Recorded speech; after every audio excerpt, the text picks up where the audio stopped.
I'm Natalie, 32 years old, and I used to believe marriage was forever. For 8 years, I watched my relationship with Trevor deteriorate from loving partnership to walking on eggshells. The control, the criticism, the rage that filled our home grew until I could barely breathe. That Wednesday morning when I finally packed my bags, I never expected he would come home early. The sound of his voice behind me turned my blood to ice. His raised fist made me realize just how dangerous my life had become. Before I tell you how I escaped my nightmare marriage, let me know where you're watching from in the comments. Hit that like and subscribe button if you've ever had to make a difficult choice to save yourself. Trevor and I met at my college friend Zoe's birthday party 6 years ago. I wasn't even planning to go that night, feeling exhausted after a long week at my graphic design job, but Zoe insisted. When I walked in, Trevor was the first person I noticed. Tall with dark hair and a smile that lit up the room, he made his way through the crowd to introduce himself within minutes of my arrival. "You must be Natalie," he said, handing me a drink. "Zoe's told me all about you." Our connection felt immediate and intense. Trevor listened attentively to everything I said, laughed at my jokes, and seemed genuinely interested in my work and passions. By the end of the night, we had exchanged numbers, and he texted me the very next morning to ask me out. The following weeks were a whirlwind.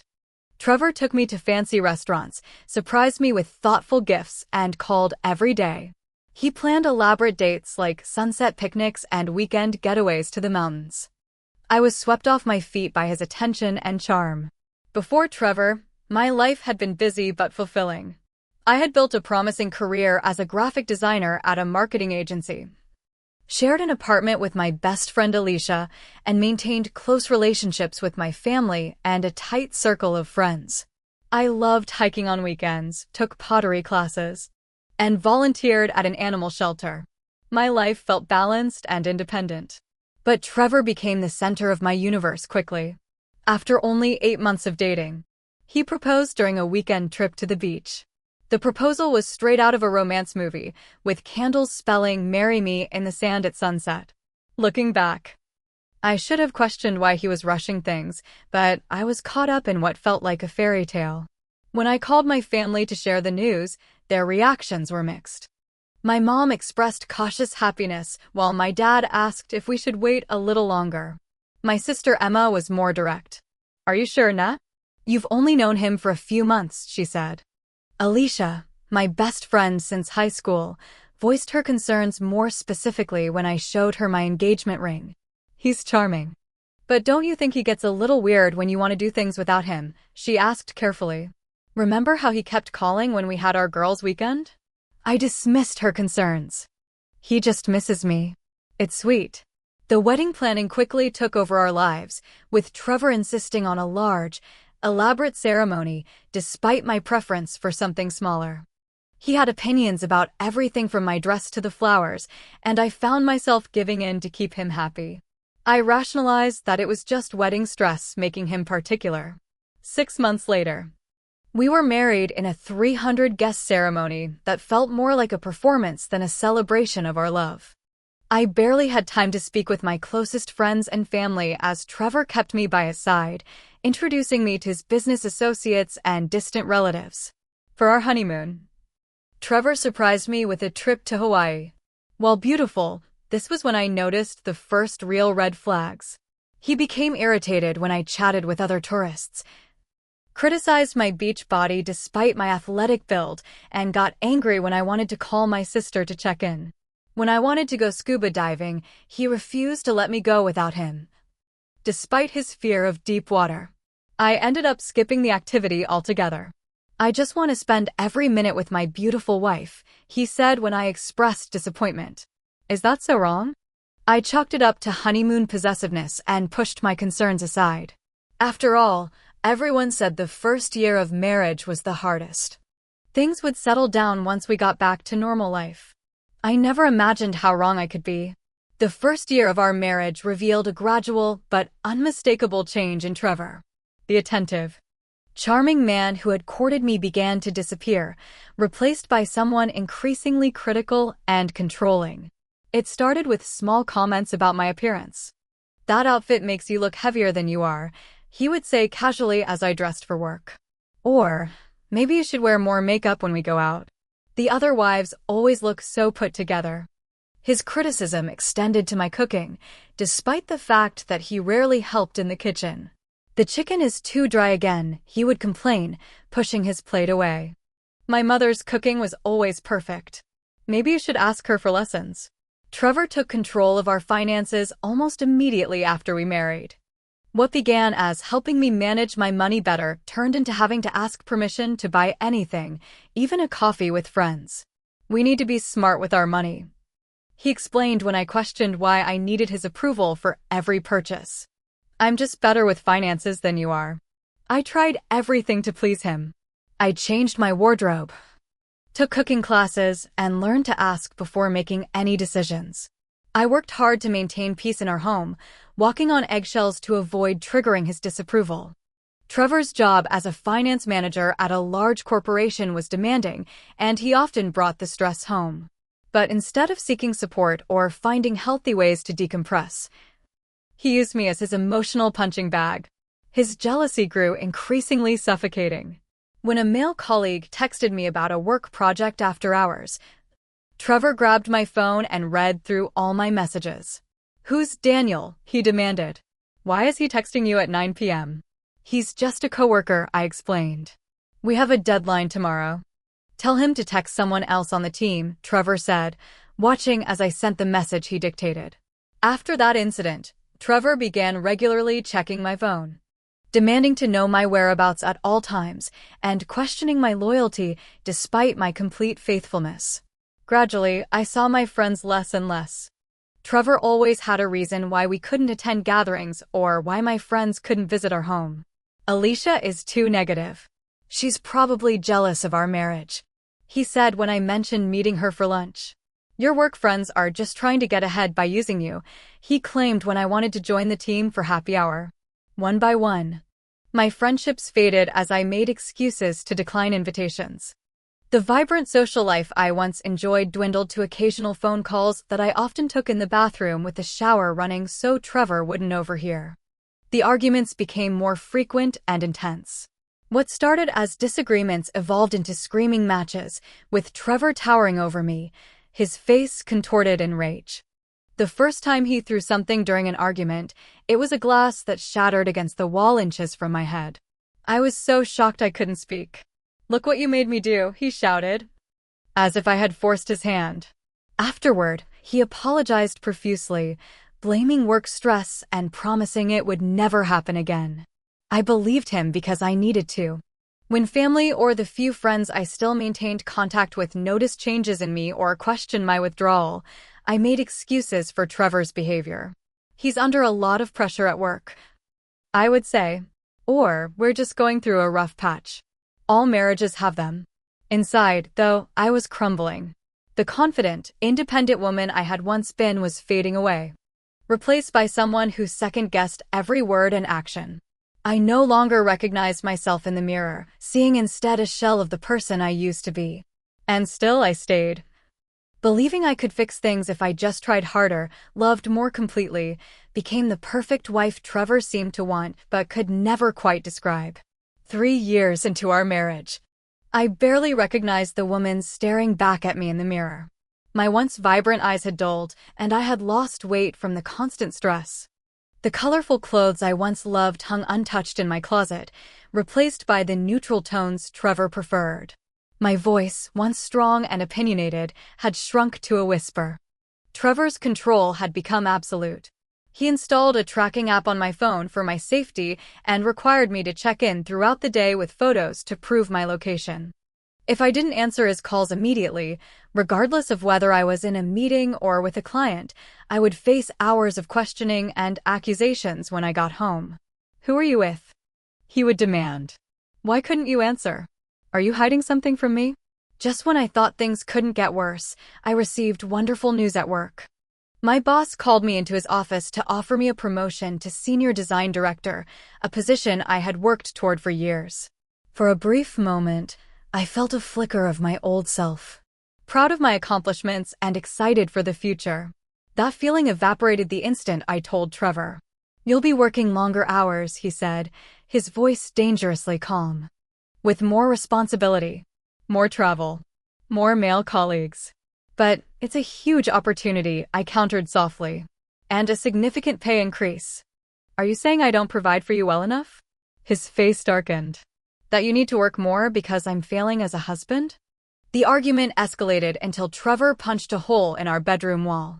The next day, he stood over me as I called my boss to decline the promotion, citing family obligations. The shame I felt in that moment was overwhelming. 2 weeks later, my sister Emma came to visit, the first family member Trevor had allowed to stay with us in over a year. While helping me make dinner, she noticed bruises on my wrist that I had carefully concealed with makeup. What happened to your arm? She asked, her voice tight with concern. Oh, I bumped into the door handle, I said automatically, the excuse practiced and ready. Emma wasn't convinced. Later, when Trevor stepped out to pick up dessert, she confronted me directly. Natalie, I know those aren't from a door handle. Did Trevor do that to you? No, I insisted, panic rising in my throat. It's not what you think. We had an argument. And he grabbed my arm to keep me from walking away. He didn't mean to hurt me. That's still physical abuse, Emma said, her eyes filling with tears. This isn't normal or acceptable, Nat. I shut down the conversation quickly, terrified of what would happen if Trevor overheard. After Emma left, Trevor was angrier than usual, claiming she had put ideas in my head and was trying to drive a wedge between us. He forbade me from inviting her again. The incident with Emma shook me. But it was Trevor's behavior the following week that truly began my awakening. After a particularly vicious argument about me speaking too long to a male cashier at the grocery store, Trevor pushed me hard enough that I fell and hit my head on the coffee table. For a moment, his face showed real fear, not for my injury, but for having crossed a line that couldn't be explained away. The next day, flowers arrived at my office with a card promising to change, to get help, to be the man I deserved. For 2 weeks, Trevor was attentive and gentle, reminiscent of our dating days. He suggested couples therapy, helped with housework, and gave me space to see Alicia for coffee. But like every honeymoon period after abuse, it didn't last. 3 weeks later, when I was 10 minutes late coming home from work, I found him sitting in the dark living room, my phone records printed out and highlighted. "Who is Steven?" he demanded, showing me a 3-minute call from a number I didn't recognize. "I don't know any Steven," I said truthfully. Trevor didn't believe me. That night was worse than any before, with threats and accusations that left me curled in the guest bedroom, plotting my escape for the first time. The next day at work, I used my lunch break to research domestic abuse, and the descriptions matched my life with terrifying accuracy. The cycle of tension, explosion, and reconciliation. The isolation from friends and family. The economic control. The gradual escalation of physical intimidation. I reached out to Natalie, a college friend who had moved across the country years ago, someone Trevor couldn't monitor easily. Through carefully deleted emails, Natalie shared her own experience escaping an abusive relationship and offered resources and support. "You're not crazy," she wrote. "And you're not alone. But you need to get out before it gets worse." With trembling hands, I began to recognize the truth. I was in an abusive marriage, and it was only going to escalate. The realization was both terrifying and strangely liberating. I wasn't failing as a wife. I wasn't the problem. And I needed to save myself. The realization that I was in an abusive marriage hit me like a truck, but also gave me something I hadn't felt in years: clarity. Once I acknowledged the truth, I couldn't unsee the patterns. The manipulation, the danger. This wasn't love. This was control, power, and fear. During my lunch breaks at work, I began researching domestic abuse, using incognito browser windows and making sure to clear my history. Every article, every checklist, every survivor story reflected my experience with haunting accuracy. I wasn't imagining things, and I wasn't alone. One Tuesday, I made an excuse about a doctor's appointment and met with a divorce attorney recommended by a domestic violence hotline.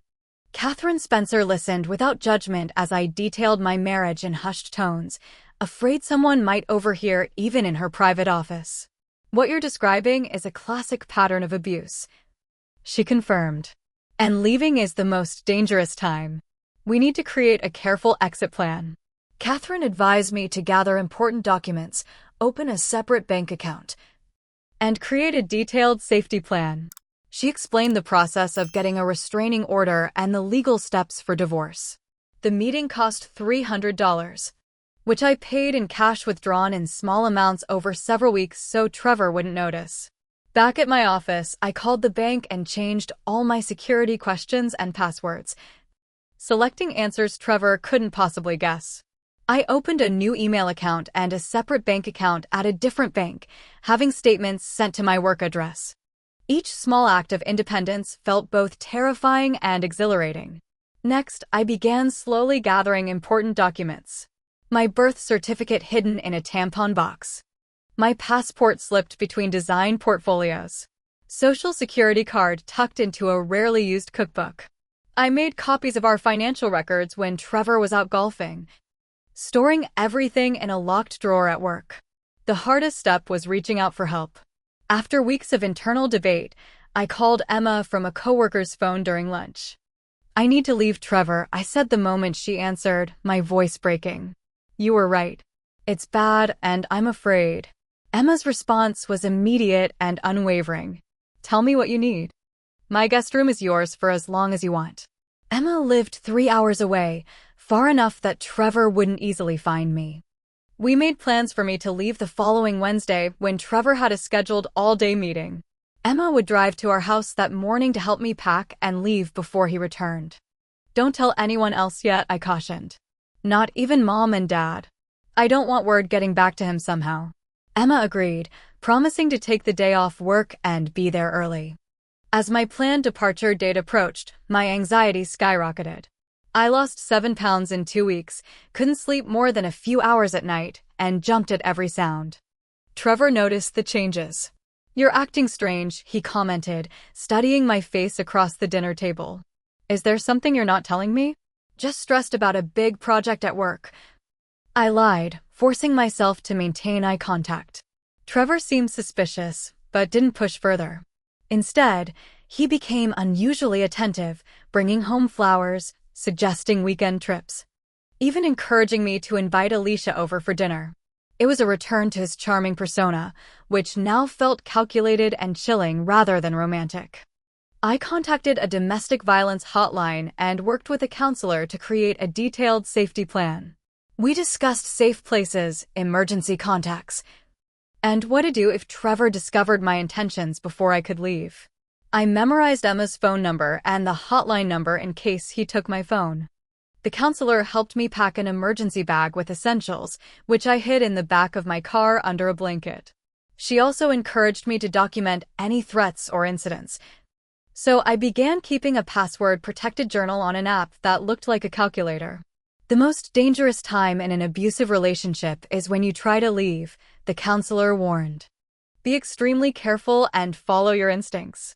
Those words echoed in my mind as Wednesday approached. I told my boss I needed a personal day without explaining why, and she approved it without questions. I withdrew $500 from my secret account and tucked it into a hidden pocket in my purse. The night before my planned escape, Trevor was unusually affectionate, suggesting we take a vacation soon to reconnect. As he slept beside me, I lay awake, my heart pounding with fear and anticipation. By morning, I would either be free or facing consequences I couldn't bear to imagine. When my alarm silently vibrated at 6 a.m., I slipped out of bed, careful not to wake Trevor. I showered and dressed as I would for work, kissed his forehead as usual, and left at my normal time. But instead of going to the office, I drove around the block and parked down the street, waiting for him to leave for his meeting. At 8:15, I watched his car pull out of our driveway. I gave him 20 minutes to ensure he wouldn't return for something forgotten, then drove back home to begin the most important day of my life. Emma would arrive at 9. I had 3 hours before Trevor's meeting would end. 3 hours to pack up 8 years of my life and disappear. I pulled into our driveway at 8:40, hands shaking as I unlocked the front door. The house felt different somehow, as if it already knew I was leaving for good. I stood in the entryway for a moment, taking in the tasteful decor that had never really reflected my style. The photos of Trevor and me smiling for the camera while hiding the truth behind our eyes. There was no time for sentiment. I had a detailed list of what to take, prioritized by importance. Essential documents first, then irreplaceable items like family photos and heirlooms, followed by clothes and personal items. Everything else could be replaced. I started in the bedroom, pulling out the suitcases I had gradually moved from the attic to the closet over the past few weeks, claiming I was organizing. I packed methodically, selecting clothes that Trevor hadn't chosen for me, items that represented the woman I was before him. At 8:55, Emma texted that she was 5 minutes away. Knowing she would arrive soon gave me courage, and I moved faster, gathering jewelry my grandmother had left me, photo albums from before my marriage, and my favorite books. Emma arrived exactly at 9, giving me a fierce hug before immediately getting to work. She took the bathroom, packing my toiletries and medications while I continued with the bedroom. We worked in efficient near silence, both aware of the ticking clock. "I'm going to start loading the car," Emma said, grabbing 2 suitcases. "The bathroom is just through there if you need it," I replied, pointing down the hall. "I'm almost done in here." Emma nodded and headed outside with the first load. I turned to the closet for one last check, making sure I hadn't forgotten anything important. That's when I heard it. The sound of a car in the driveway, the familiar slam of a car door that wasn't Emma's. My blood turned to ice as I heard the front door open. "Natalie." Trevor's voice called out, confusion evident in his tone. I froze, suitcase in hand, as footsteps approached the bedroom. My mind raced. His meeting. It must have been canceled or postponed. Why hadn't he called to tell me? Then he appeared in the doorway, his expression shifting from confusion to comprehension to rage in the space of seconds as he took in the open suitcases, the half-empty closet, and my terrified face. "Where do you think you're going?" he growled, his voice dangerously low. I couldn't speak, couldn't move. Trevor stepped into the room, his body blocking the only exit. "Put that bag down." "Divorce? Don't even dream about it." He advanced toward me, his face contorted with fury. I backed up until I hit the wall, the suitcase falling from my hands. His fist raised. And I knew with certainty that this time he wouldn't stop at pushing or grabbing. This time, he intended to hurt me badly. "Trevor, please," I whispered, raising my arms to protect my face. "You think you can leave me?" he shouted, his raised fist trembling with rage. "After everything I've done for you? You're nothing without me." As his fist started its downward arc toward my stomach, a voice rang out from the hallway. "I wouldn't do that if I were you." Trevor froze mid-swing, his head whipping toward the sound. Emma stood in the bathroom doorway, her phone held high, camera pointed directly at him. "I'm recording everything," she said calmly, though I could see the fear behind her steady gaze. "And I've already sent the first minute to my cloud storage and to our brother." Trevor's fist slowly lowered as the implications sank in. His expression flickered between rage, shock, and something I'd rarely seen on his face, fear. "This is between me and my wife," he said, his voice suddenly controlled, reasonable, the mask of charm sliding back into place. "We're just having a disagreement. Natalie, tell your sister everything is fine." Emma didn't wait for my response. "I heard you threaten her. I saw you raise your fist." "That's assault, Trevor. The police take that very seriously these days." "Police?" Trevor laughed, but it sounded hollow. "Don't be ridiculous. Natalie wouldn't press charges against her husband. Would you, sweetheart?" The endearment, once treasured, now made my skin crawl. In that moment, seeing him switch so easily between violence and manipulation, something broke free inside me. "Yes," I said, my voice stronger than it had been in years. "Yes, I would. This marriage is over, Trevor. I'm leaving." "You can't leave," he said, desperation creeping into his voice. Where will you go? How will you support yourself? You need me. She has me, Emma said firmly. And a lot of other people who care about her. Step aside, Trevor. Trevor's eyes darted between us, calculating. I could almost see his mind working, trying to find an angle, a way to regain control of the situation. I'm calling the police, Emma continued, her thumb moving to her phone screen. They can escort us out if needed. Wait, Trevor said quickly. Let's all calm down. Natalie, baby, we can work this out. Whatever's bothering you, we can fix it. Remember our vows? For better or worse. I shook my head, finding strength in his obvious desperation. This isn't a rough patch, Trevor. This is abuse. And I'm done. The word hung in the air between us. Abuse. I had never said it aloud to him before, and the power of naming what had happened to me was enormous. Trevor's face darkened again. Abuse? You ungrateful bitch.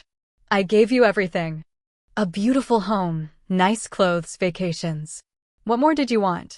To not be afraid in my own home, I answered honestly. To be loved, not controlled.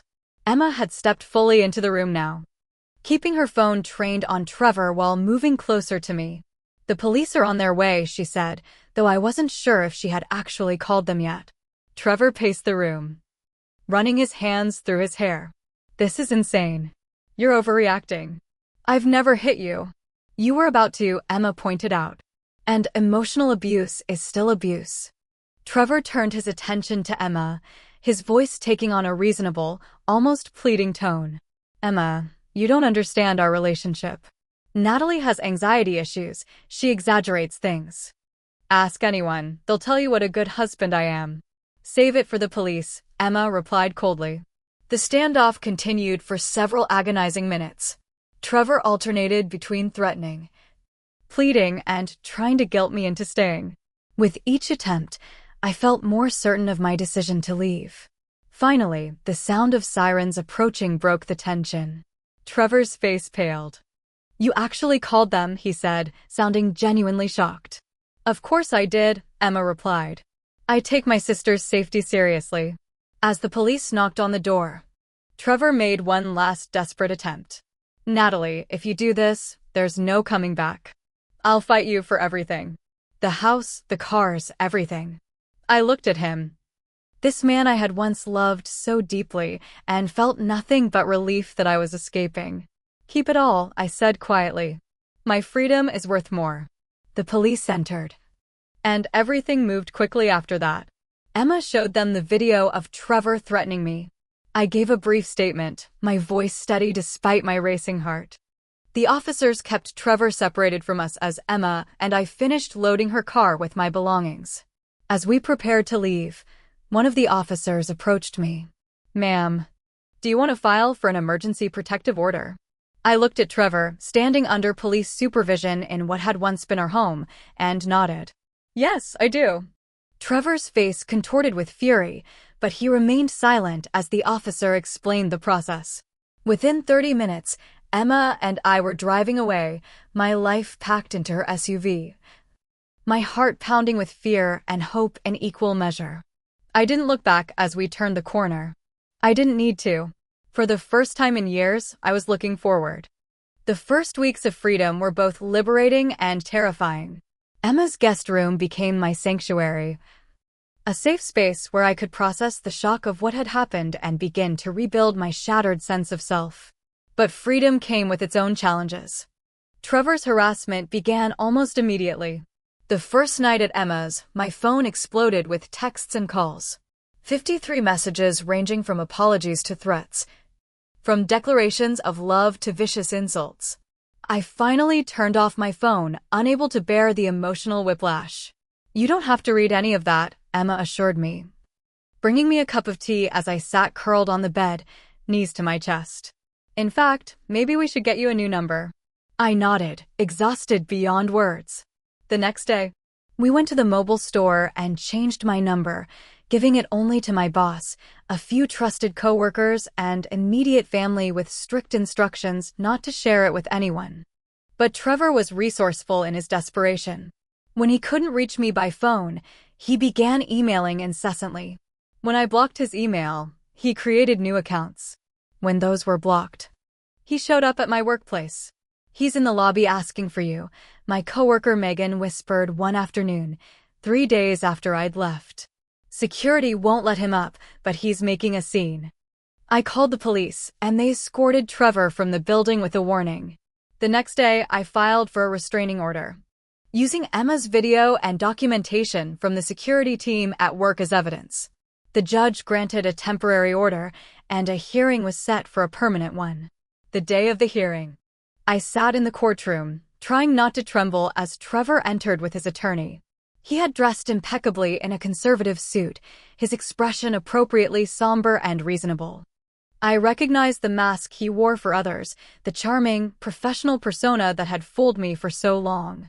When called to testify, Trevor painted himself as a devoted husband blindsided by his wife's inexplicable departure. He spoke of his concern for my mental health, suggesting I was unstable and had misinterpreted normal marital disagreements as abuse. Then my attorney played Emma's video. The mask slipped as Trevor watched himself on screen, raising his fist. His face contorted with rage. The judge's expression hardened, and when the restraining order was granted, I felt a weight lift from my shoulders. Trevor couldn't legally come within 500 feet of me, my workplace, or Emma's home for 3 years. Support came from unexpected places. My boss Janet not only held my job while I took 2 weeks to stabilize my situation, but offered resources through the company's employee assistance program. "The company will cover 8 therapy sessions," she told me privately. "And if you need to transfer to our Boston office to feel safer, just say the word." Coworkers I barely knew brought me lunch, offered rides, and formed a protective circle around me. Megan, who I'd only spoken to at office parties, revealed that she had left an abusive relationship 5 years earlier. "The first few months are the hardest," she said over coffee. "But I promise, it gets better. You're doing the brave thing." Not all reactions were supportive. When news of our separation spread through our social circle, people took sides. Some mutual friends stopped speaking to me entirely. Others expressed disbelief. "Trevor? Really? He always seemed so devoted to you," said my former neighbor Carol. "Are you sure you're not overreacting? All couples fight." Those comments hurt, but I understood. Trevor had carefully cultivated his public image for years. They saw what he wanted them to see, just as I once had. The divorce proceedings were as bitter as Trevor had threatened. He contested everything, dragging out the process with endless delays and legal maneuvers. His initial offer was insulting. I could keep my personal items and nothing else from our 8 years together. "He wants to punish you," my attorney explained.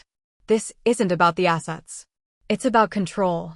My therapy sessions became a lifeline during this period. Dr. Linda Winters specialized in domestic abuse recovery and helped me understand the patterns I'd been trapped in.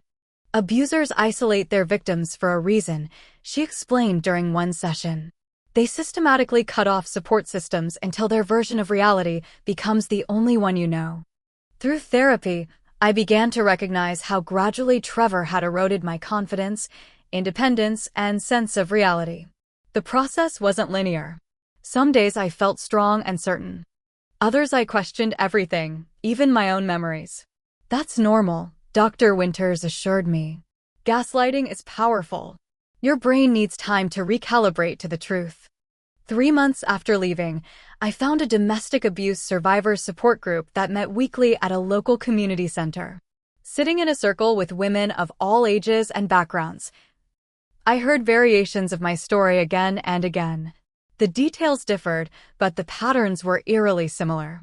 Sandra, a 62-year-old former teacher, had endured 40 years of emotional abuse before leaving her husband. Brianna, barely 22, had escaped her abusive boyfriend after just 6 months, recognizing the red flags early thanks to a high school education program. "You're exactly where you need to be," said Donna, our group facilitator.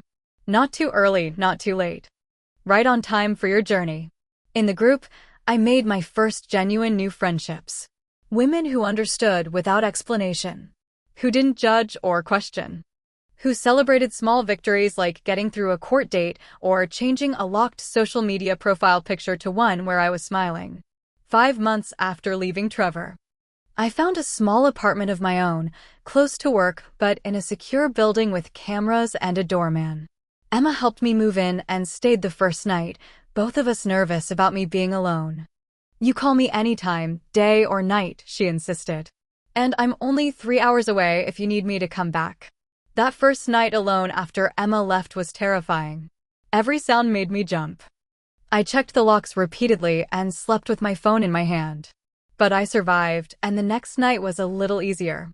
Slowly, I began rebuilding my life. I reconnected with old friends Trevor had forced me to abandon. I redecorated my apartment in bright colors he would have hated. I joined a hiking group and started taking pottery classes again. At work, I approached Janet about the promotion I had previously declined. "Is that position still available?" I asked hesitantly. "Not exactly," she replied, and my heart sank. "But we've created something even better that I think you'd be perfect for. Creative director for our new digital division. If you're interested." The position came with a substantial raise. More creative freedom and, yes, more responsibility. 6 months earlier, I would have declined out of fear of Trevor's reaction. Now, I accepted on the spot. As my professional confidence returned, so did my personal strength. The divorce proceedings continued, but I no longer felt devastated by Trevor's tactics.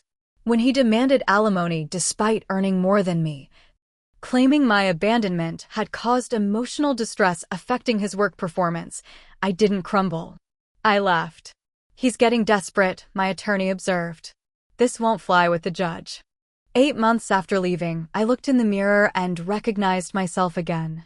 The shadows under my eyes had faded. I had regained the weight I'd lost from stress. Most importantly, my eyes had regained their light. I wasn't the same woman I had been before Trevor, but perhaps I was someone stronger, wiser, and more compassionate. The journey wasn't over. Trevor's ghost still haunted me in unexpected moments. A particular cologne on a stranger would send my heart racing. Raised voices in public places triggered panic attacks. Certain phrases he had used regularly became landmines in normal conversation. But with each passing day, his power over me diminished. I was reclaiming my story, one page at a time. 1 year after I walked out of my marital home with nothing but suitcases and courage, my divorce was finally finalized.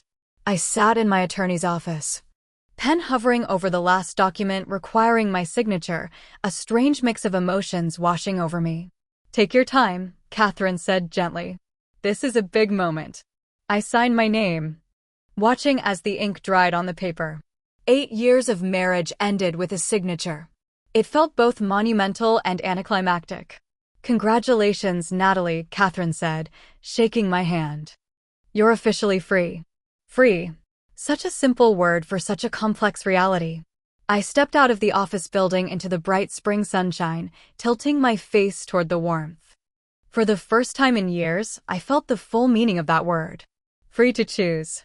Free to speak. Free to exist without fear. The journey to this moment had been harder than anything I'd ever experienced. The divorce proceedings had dragged on for months, with Trevor fighting every step, using legal maneuvers to prolong the process and drain my resources. He contested our prenuptial agreement, claimed portions of my inheritance, and even tried to claim ownership of gifts my family had given me. In the end, the judge saw through his tactics. I kept my personal belongings, my retirement account, and received a small portion of our joint assets. Trevor kept the house and most of our shared property. It wasn't a financial victory, but I considered it a fair price for my freedom. The emotional work of healing proved far more challenging than the legal battles. Through consistent therapy with Dr. Winters, I began to understand the patterns that had led me to stay in an abusive relationship for so long. I was raised to believe marriage was forever, I told her during one session. That if you tried hard enough, you could fix anything. That's a beautiful sentiment for healthy relationships, she replied. But toxic relationships don't get better with more effort from the victim. They get better when the abuser chooses to change, which rarely happens. I learned to identify the red flags I had missed or dismissed. The love bombing in the beginning, the rushed commitment, the gradual isolation from friends and family, the constant criticism disguised as concern, the unpredictable swings between affection and anger that kept me walking on eggshells, always trying to please. Most importantly, I learned these patterns weren't my fault. Abusers are expert manipulators, Dr. Winters explained. They target kind, empathetic people who see the best in others. Your compassion is a strength, not a weakness. You just need to balance it with boundaries. Rebuilding relationships with family and friends became a priority. My parents, who had been kept at a distance during my marriage, welcomed me back with open arms and tears of relief. We knew something was wrong, my mother admitted. But every time we tried to reach out, you seemed to pull away more. That wasn't me pulling away, I explained. That was Trevor isolating me.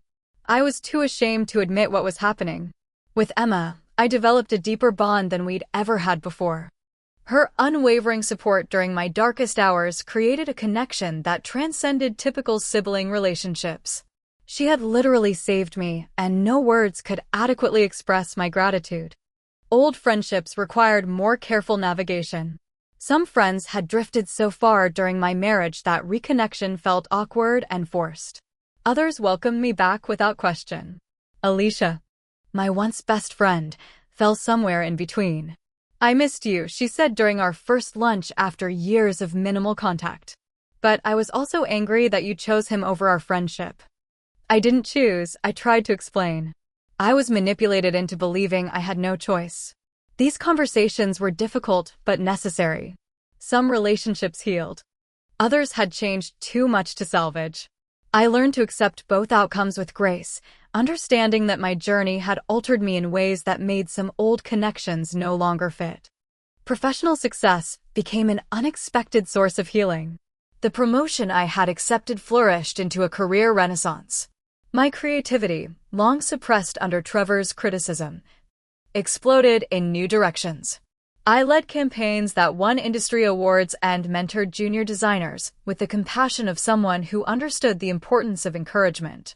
6 months after my divorce, my boss nominated me for a National Design Award, which required traveling to New York for the ceremony. The old fears surfaced immediately. I can't go, I told my therapist. What if Trevor finds out I'm traveling? What if he follows me? Dr. Winters helped me work through the anxiety. The restraining order is still in effect.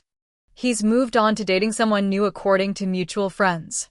And you'll be in a city of millions. This fear is your trauma response, not your reality. I went to New York, accompanied by Emma for moral support. I didn't win the award, but standing in that room of industry professionals, being recognized for my work rather than defined by my marital status, felt like victory enough. Volunteering became another pathway to healing. 6 months after my divorce, I began designing materials for a local domestic violence shelter pro bono. Brochures explaining the cycle of abuse. Posters for fundraising events. A website that looked professional yet approachable. Your designs have increased our donations by 30%. The director told me. But more importantly, survivors say they felt understood when they saw your materials. That's priceless. Using my skills to help others in situations similar to what I had escaped gave purpose to my pain. Every woman who found her way to safety partly through my work felt like redemption for the years I had lost. 15 months after leaving Trevor, I agreed to have coffee with Marcus, a graphic designer I had met through a professional networking event. It wasn't a date, just coffee between colleagues. But it was the first time I had spent one-on-one time with a man since my divorce. I arrived at the coffee shop 20 minutes early, anxiety churning my stomach. What if Marcus had hidden anger issues? What if my judgment was still broken? What if? Marcus arrived exactly on time, his warm smile and relaxed demeanor immediately putting me at ease. We talked for 2 hours about design trends, favorite artists, and the challenges of client work.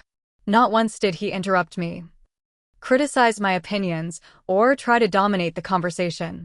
When he suggested meeting again the following week, I surprised myself by saying yes. I should tell you, I said carefully.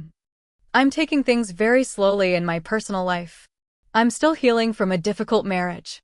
I understand, he replied simply. No pressure. I enjoy talking with you, and that's enough for now. Over the following months, Marcus and I developed a friendship that gradually, cautiously evolved into something more. Unlike Trevor's whirlwind courtship, this relationship unfolded at a gentle pace, with clear boundaries and open communication. The first time Marcus raised his voice in excitement during a conversation, I flinched visibly. Instead of getting defensive, he immediately recognized my reaction. I'm sorry, he said quietly. That triggered something for you, didn't it? His awareness and respect for my trauma history allowed me to feel safe enough to be vulnerable. Slowly, I shared more details of my marriage with him, watching carefully for his reactions. I can't imagine treating someone I care about that way, he said, genuine confusion in his voice. Thank you for trusting me enough to tell me. 2 years after leaving my abusive marriage, I stood on the summit of Mount Rainier, lungs burning and legs trembling from the climb. Emma stood beside me, both of us gazing at the breathtaking view spread before us. Remember when you couldn't even choose what to eat for dinner without checking with Trevor first? She asked. Now look at you. Mountain climber. Award-winning designer. Mentor. Volunteer. I smiled, feeling the truth of her words in my bones. The journey from victim to survivor to thriver had been long and often painful, but standing on that mountaintop, I knew with absolute certainty that I had found my way back to myself, or perhaps to a stronger version of myself than had ever existed before. The lessons of my experience had changed me profoundly. I had learned that love should never hurt, diminish, or isolate. That healthy relationships expand your world rather than shrinking it. That real strength isn't found in dominating others, but in standing firmly in your own truth, even when your voice shakes. Most importantly, I had learned that rock bottom can become the solid foundation on which you rebuild your life. Today, as I share my story, I do so not as a victim seeking sympathy, but as a survivor offering hope. If you're watching this and recognizing your own relationship in my words, please know you're not alone. The path to freedom exists, even when you can't see it yet. There are people waiting to help you, just as Emma, Dr. Winters, and so many others helped me. Sometimes you have to lose everything to find yourself. And sometimes what you find is stronger, wiser, and more beautiful than you ever imagined possible. If my story resonated with you today, please share it with someone who might need to hear it. Leave a comment about what gave you the strength to make a difficult change in your own life. Like and subscribe if you believe everyone deserves relationships built on respect and genuine love. Thank you for listening to my journey. Remember, the first step toward freedom is believing you deserve it.